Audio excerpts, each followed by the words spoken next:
The Tunisian slip stitch bind off.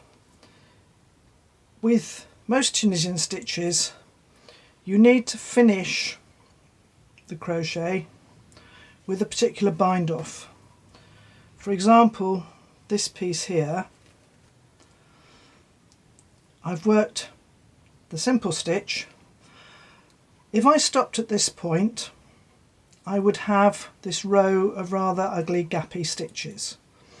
So we need to work a bind off, as you can see here, where we still keep in the stitch pattern, but we haven't got lots of gaps. So the most common method of finishing in Tunisian is to use the slip stitch bind off.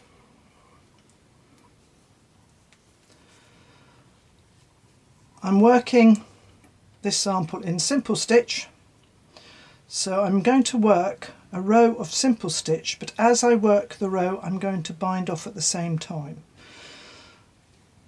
I've already got one stitch on the hook, which is the equivalent of my edge stitch, so I'm going to go through the front vertical bar, pull a loop through.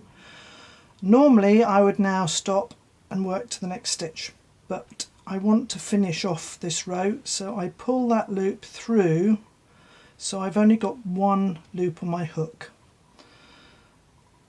Go under the vertical bar, pull a loop through, and then pull that loop through the stitch or the loop that's on the hook.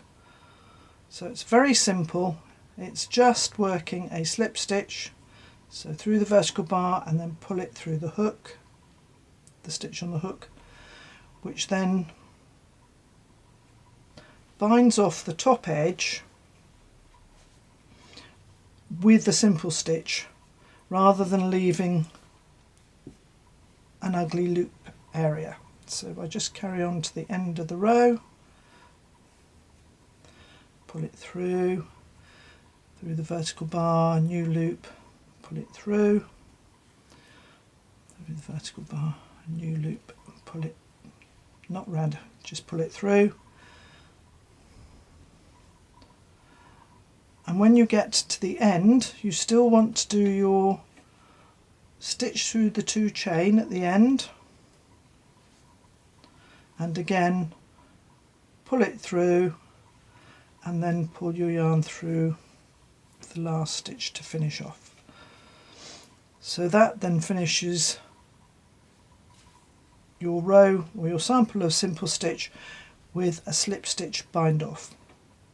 If you were working a different stitch pattern, you would work exactly the same by working your stitch pattern, but as you're working it off, you're going to do the slip stitch bind off at the same time to finish your piece of crochet, both top and bottom. So that's the slip stitch bind off.